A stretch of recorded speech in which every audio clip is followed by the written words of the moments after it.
And in the first 9 verses of chapter 15,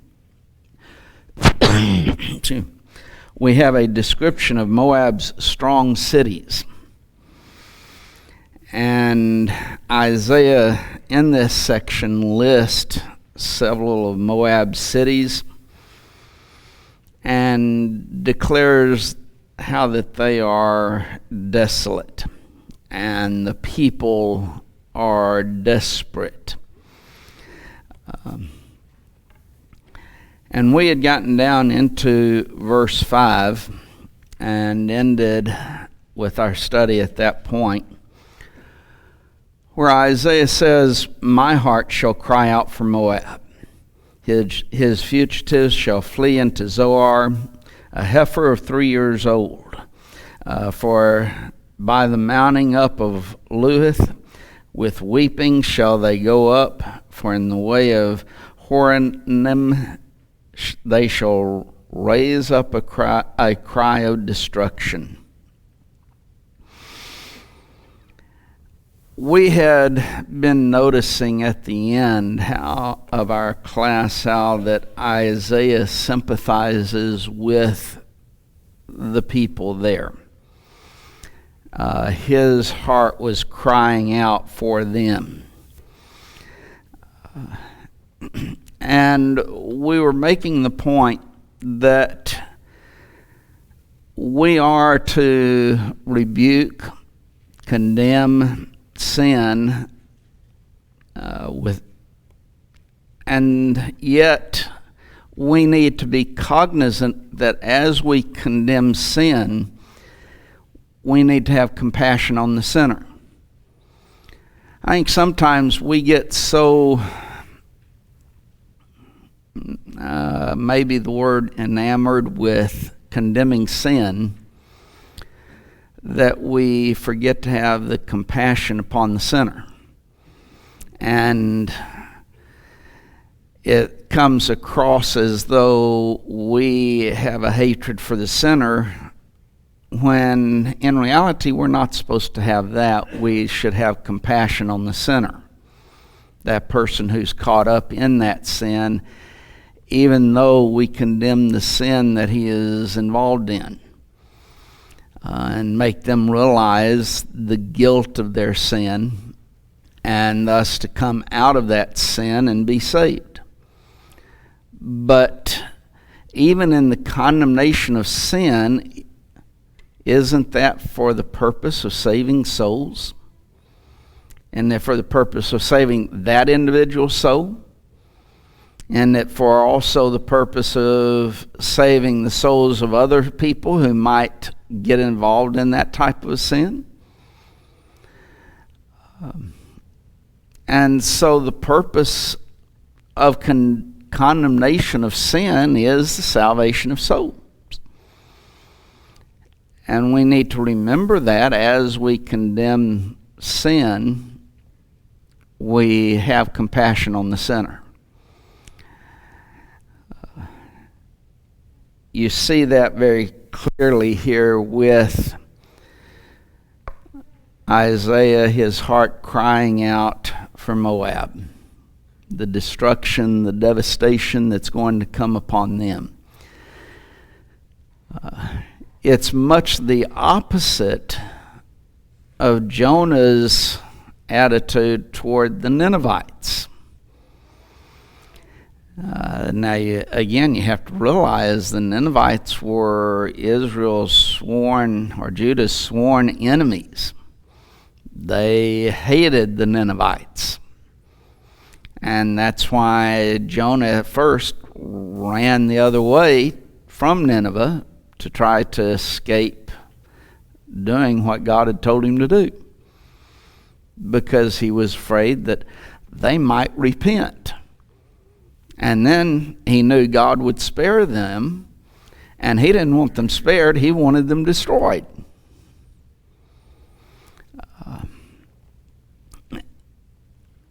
The opposite type of a view is to what Isaiah presents here, is crying out for Moab. The fugitives would be those who escape to here Zoar. Zoar was a fortified city that had not been brought under bondage at this point in time and still had all of its strength, and thus uses the illustration of a heifer of 3 years old. Now, being the cattle baron that I am, with all of those zero numbers of cattle, I happen to know that basically he is describing a heifer that has all of its strength and all of its power still. So he's using that as an illustration for this city of Zoar, a city that still has all of its strength, all of its power.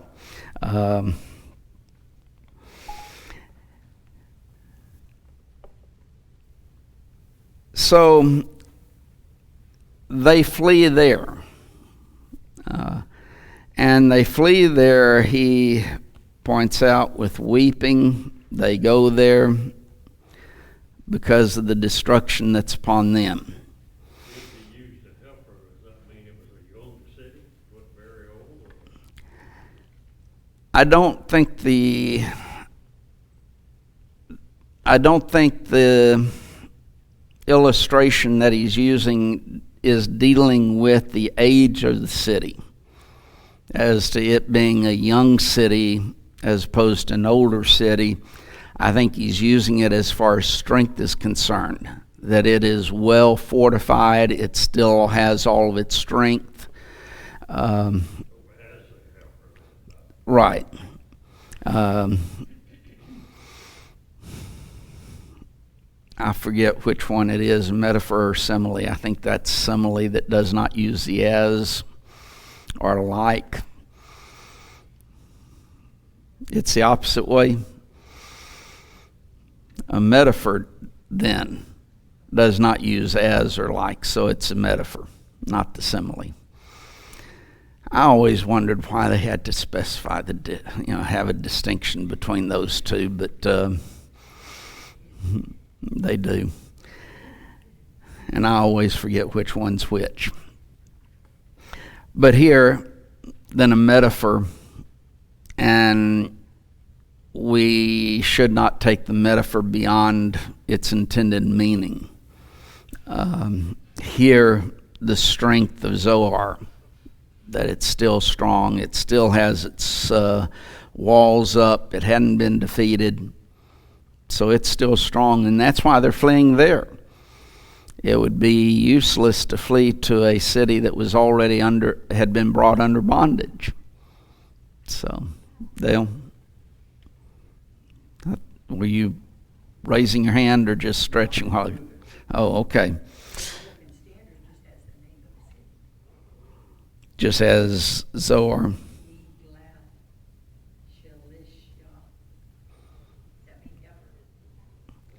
I'm going to say that it does. I don't really know.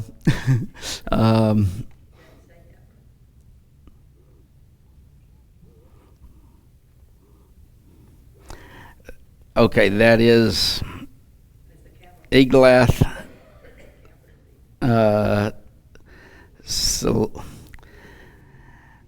Cilicia. That is the Hebrew word that's here translated heifer, because that is what it's dealing with. So they just the American Standard, you said, they have just transliterated. But it's a capital E that starts with, not a little. As far as heifer, No, the name of the Zoar. the first letter is a capital E. No, I meant the word that is translated in the King James heifer. In the New King James, they've got a little footnote there. It says, for the third Eglath, an unknown city, compare Jeremiah 48:24.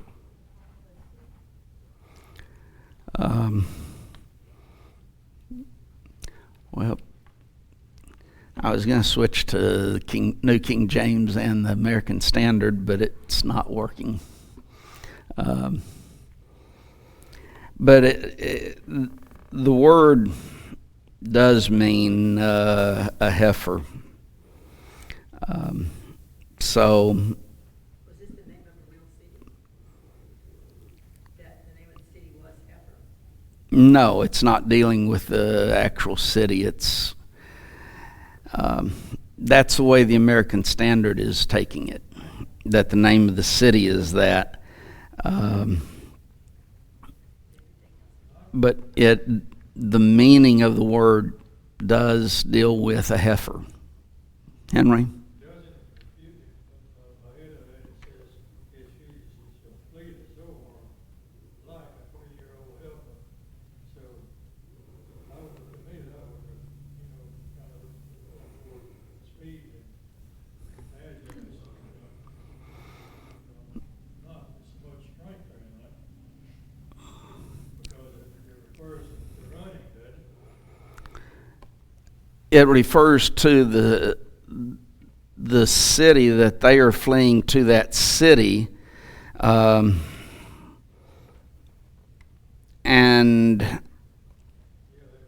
it's talking about fugitives. now that's what version? New King James. But the word life is italicized. Of course, it would be a matter of interpretation that a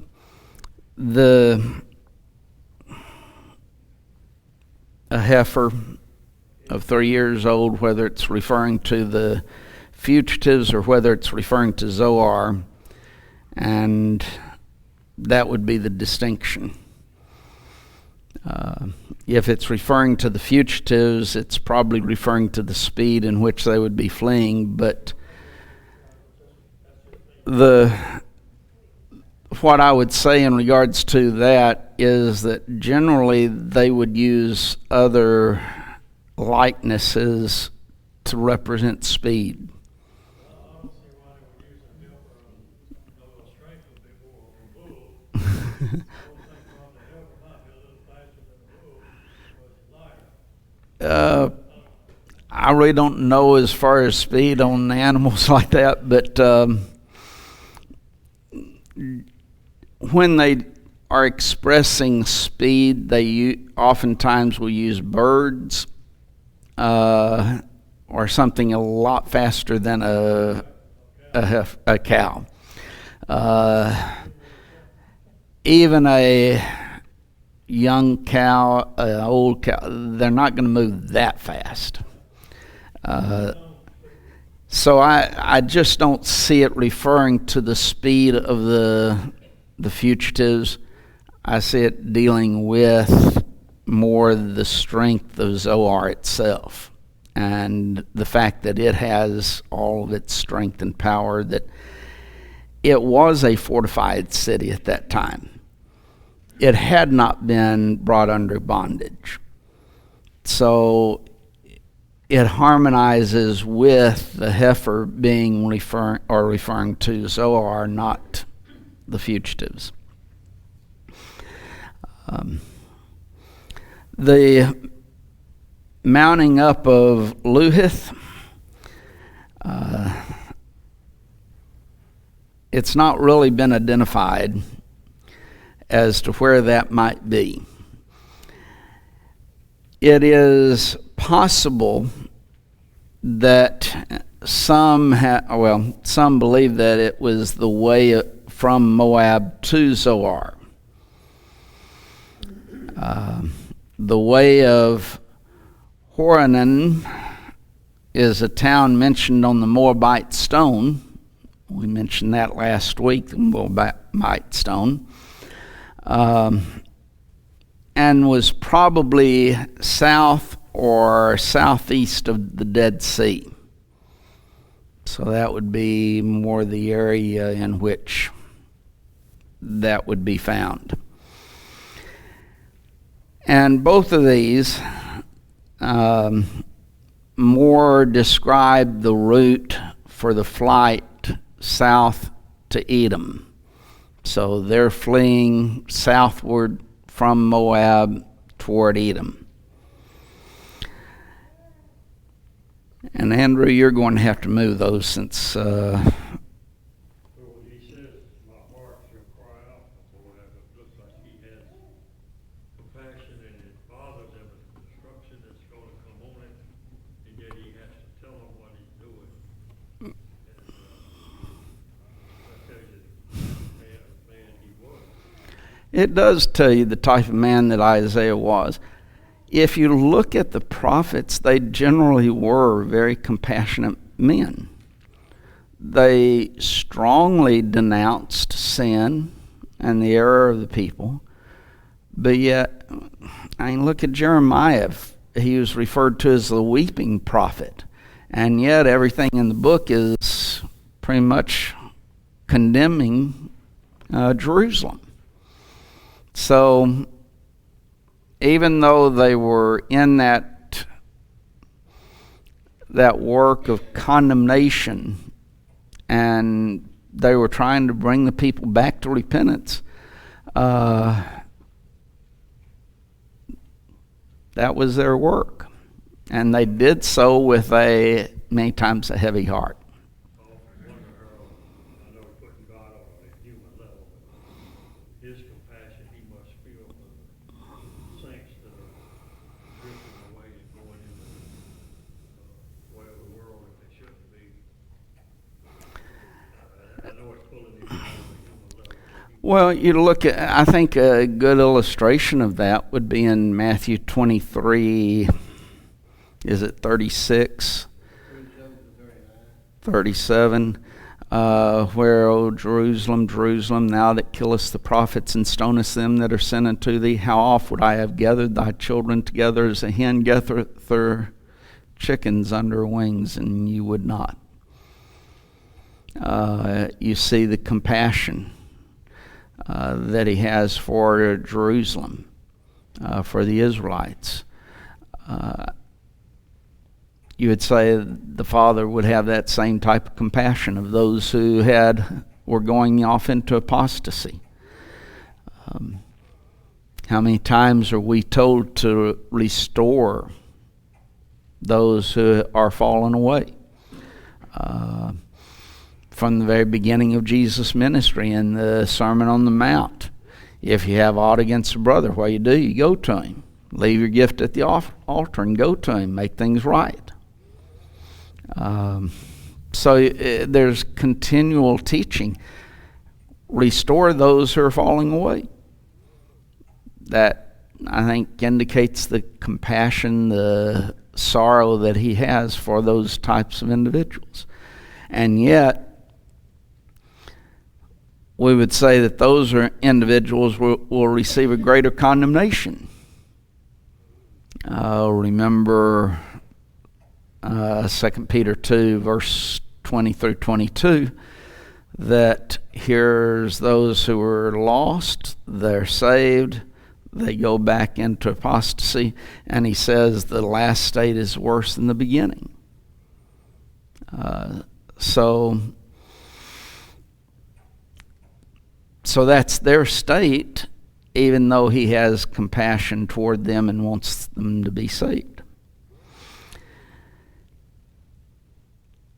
Verse 6 then. For the waters of Nimrim shall be desolate, for the hay is withered away, the grass faileth, there is no green thing.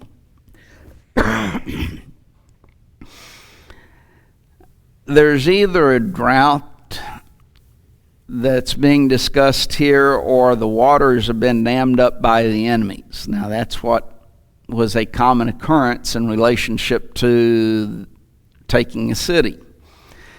You go dam up the waters so that it doesn't get to the city, and you starve them out basically that way. So it's been filled with rubbish and would lay waste forever. He goes through the land, scorching and burning all of the vegetation.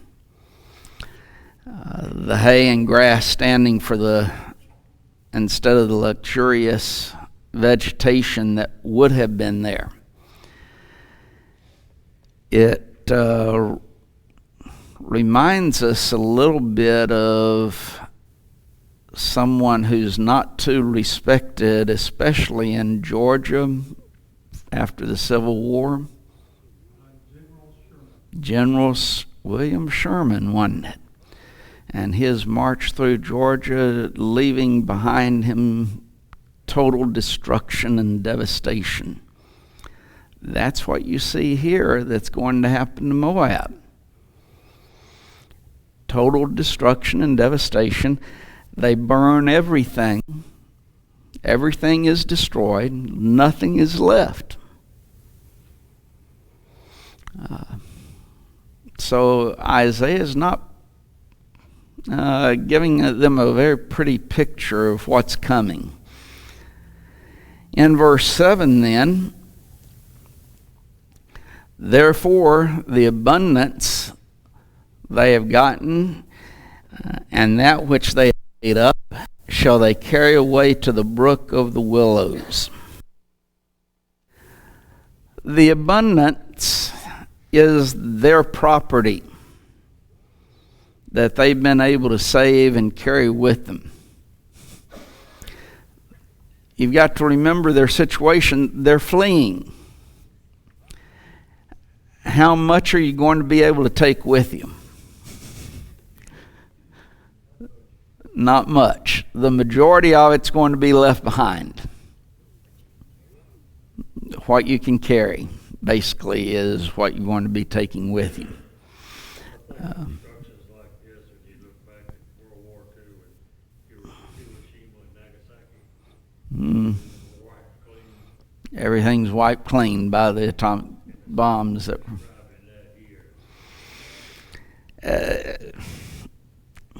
In a lot of ways, there's some similarities because of the total destruction. Now, with the atomic bombs that were dropped in World War II, there wasn't much escape. These, at least, were able to escape. They had opportunity to escape, at least. No, the destruction would be similar, yes. But they're not going to be able to carry all that much, to take with them all that much. Basically, whatever they could snatch up in a moment's notice, that's it. And now then, they're at the southernmost border. Now you got to remember, this army is coming from the north, so they're going to escape toward the south. So they're trying to cross the brook of the willows to get to safety in Edom, which was south of Moab. We've been hinting at this, but wanted to mention specifically in regards to this, the fleeting nature of possessions.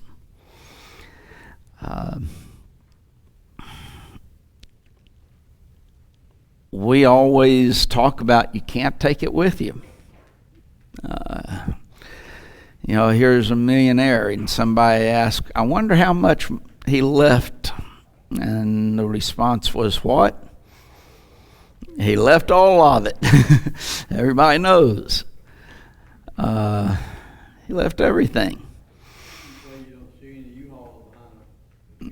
Okay, that's another one of the statements that we have. You don't see a U-Haul behind a hearse. Why? Because he can't take it with him.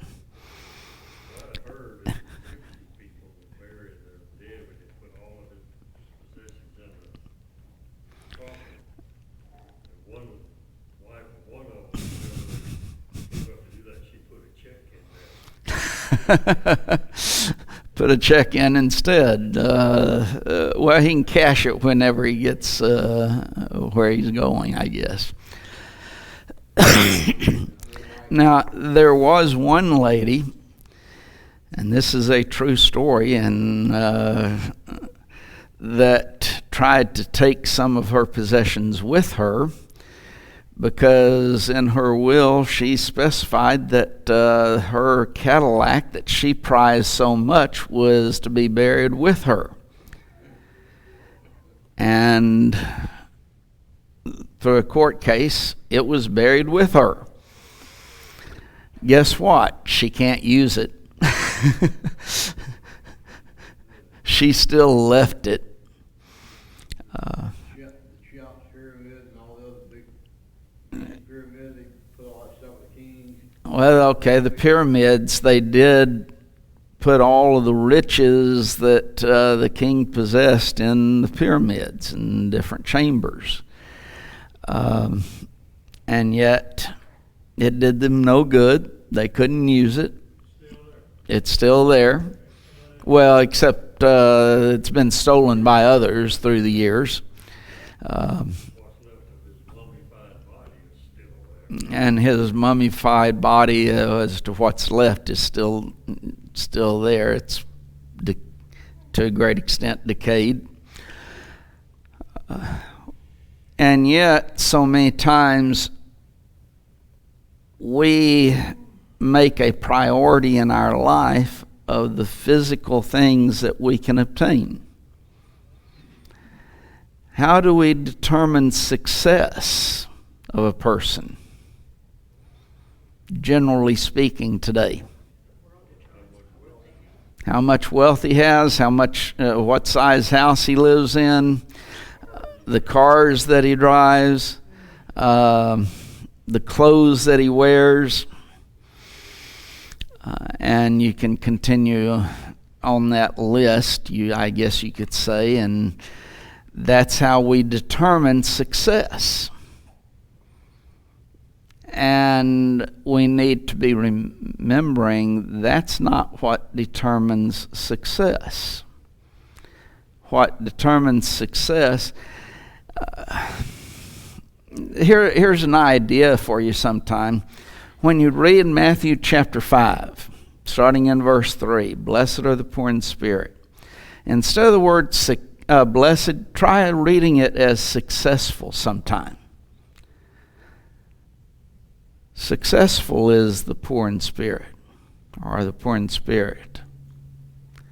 And go from there. Because to a great extent, the idea of blessed, we use a lot of times the word happy. It bothers me to use that because the very basic meaning of happy, the root word is hap, which means chance. And it deals with things. Being blessed is far more than outward or external circumstances. It's dealing with the success of an individual based upon God's standard. That one is truly blessed is the individual who has purpose in life, he has joy within his life, he has peace, or an inner tranquility that comes from his relationship with God. It's the person that God says, this is my child. I'm going to bless him. I'm going to give him the blessings of life. Not physically, but spiritually. But our attitudes that we grow up with and we develop within our society is that success is dependent upon outward circumstances and outward situations. And we need to get away from that and realize what true success is all about. It seems like Jesus said somewhere or another that a man's life consisted not in the abundance of the things that he possesses. Okay, that's, I believe, in around Luke 12, or maybe it's 15. I think it's 12. that a man's life consisteth not in the abundance of things which he possesseth. And then he goes into a parable to illustrate that here's a man who has a great crop. He says, what will I do? I'll pull down my barns, build greater barns. And it's a lesson on beware of covetousness. Why? Because man's life does not consist in the abundance of things which he possesses. Carl? Did Jesus tell the apostles when they were trying wanted to be the greatest? Okay, that was a continual problem that Jesus dealt with his apostles. Who's going to be the greatest? And in regards to that, you might remember the mother of Zebedee's children, James and John, and how that she comes to Jesus, let one of my sons sit on your right hand, the other on your left hand in your kingdom. Why? Because those were the two places of prominence. They thought that's what success was all about. That caused turmoil amongst the others. Yeah, the others didn't appreciate that too much. And so, yes, it continued to cause turmoil and conflict among the apostles themselves. And you see that repeatedly almost the entirety of Jesus' ministry. If they had been thinking spiritually instead of physically, it might not have been the same aspect. Dale? Jesus said in Luke 17 that the kingdom of God cometh not with observation, neither shall, let's say, here, or lo here, or there, but it's within you. The kingdom of God is within you. Again, he's showing in that the spiritual aspect of the kingdom. It's not physical in nature. Something we all need to learn. What makes a successful church or congregation? Not a gymnasium. Is it the physical building, the beauties of it? The fact that they have, $1,000 chandeliers all over the place? It's the spiritual lives of the members. Whether or not the truth is being taught, whether it's being practiced and put into effect. And yet, so many members of the church think of it more from the standpoint of the building. Now, let me add here, we should try to have nice building. We should try and keep it up and all of that. But that's not going to determine the success of a congregation. If you've got a little two-door shack out here and the members are faithful, that's success. Well, I was going to mention the numbers. I was getting to that one, but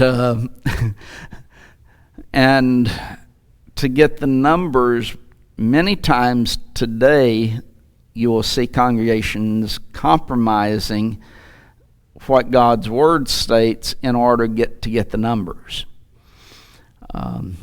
It is a well-known fact that many congregations, and going back years ago, you do not preach on, for example, marriage, divorce, and remarriage. Why? Because you'll lose some of the members, and then you might have trouble meeting the payment on the bills, and that's going to cause more problems. So you stay away from those type of subjects.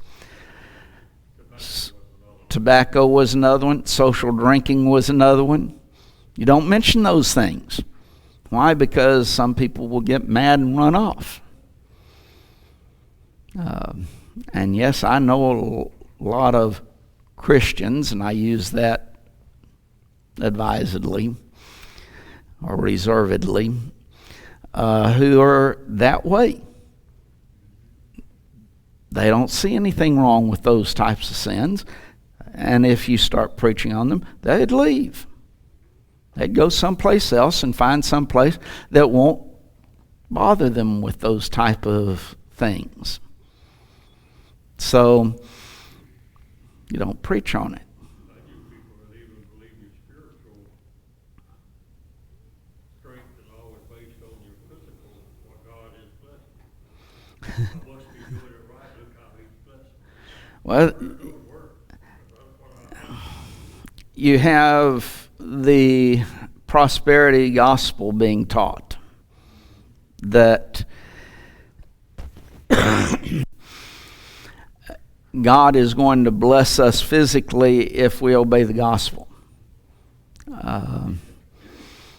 And I always use that illustration of that one Pentecostal who basically said, you need to send me $1,000, and when you do, you will be placing God in your debt.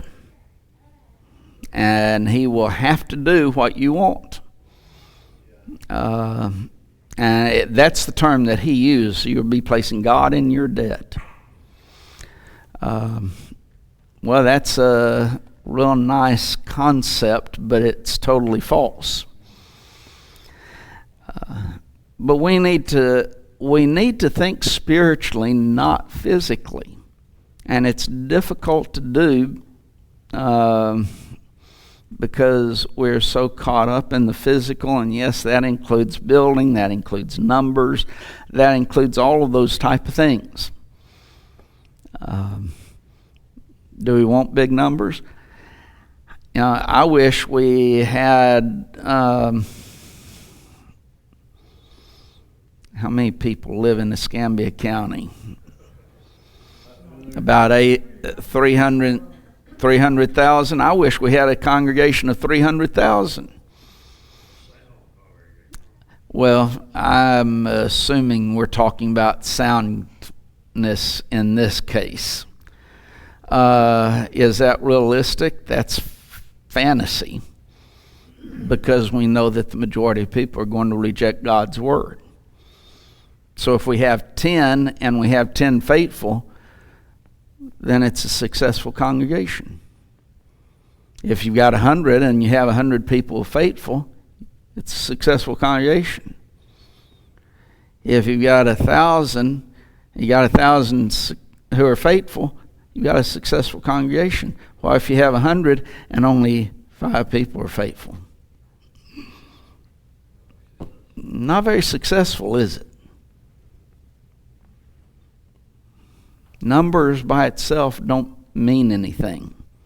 It's the faithfulness, the obedience to God that's important. They appear successful until at least number. They don't have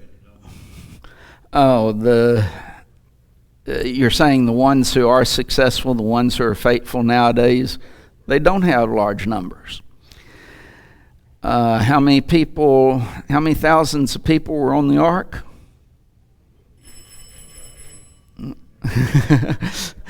If you said 8, that's wrong, because it wasn't 8,000. It was 8 souls out of the possible millions of people that lived on the earth at that time. Out of the millions who came out of Egypt, how many entered into the promised land?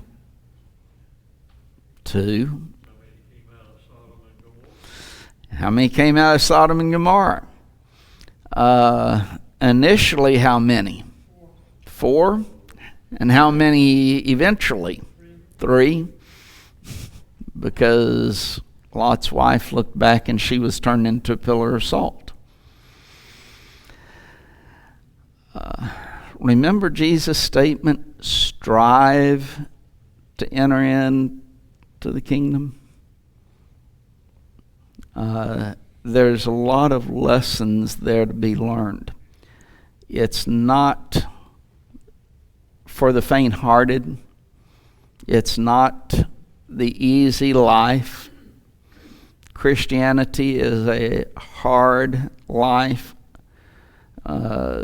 That's why I think God uses so many times the idea or the concept of the soldier. You're fighting a war. Straight is the way. Right. It's a difficult, a narrow way. very difficult to pass through. I've never been in a war. Some of you have been. It was real easy, wasn't it? Didn't have any problems at all, did you? In those battles and that fighting.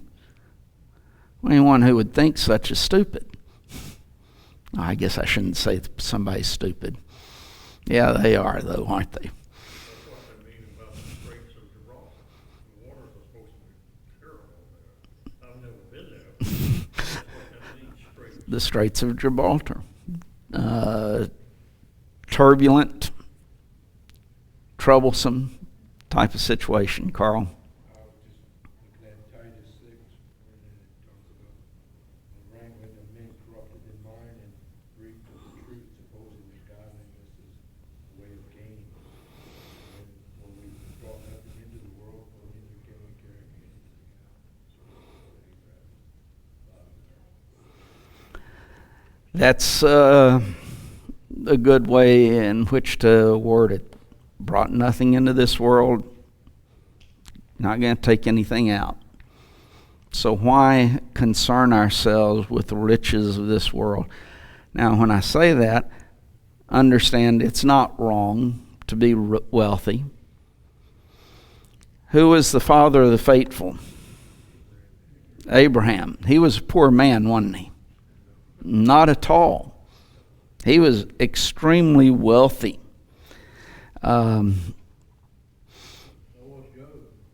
Job was very wealthy. David was a wealthy man. Solomon, I hesitate to use Solomon simply because he didn't remain faithful. No doubt part of his problem was the riches that he had. Major part of it was the 300 wives and 700 concubines.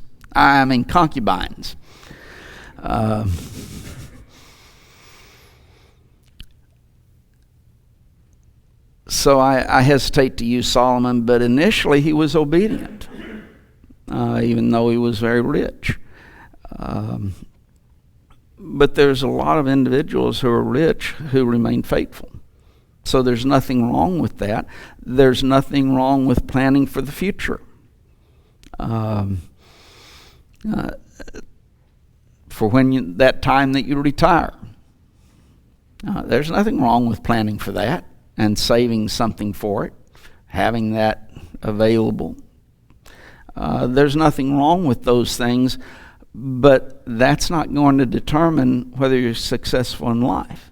And once you die, none of that's going to be able to be taken with you. So don't lay up for yourselves treasures upon earth, where moth and rust doth corrupt, but lay up for yourselves treasures in heaven, where neither moth nor rust doth corrupt, where thieves do not break through nor steal, is what Jesus said. So we'll start, Lord willing, next week in verse 8.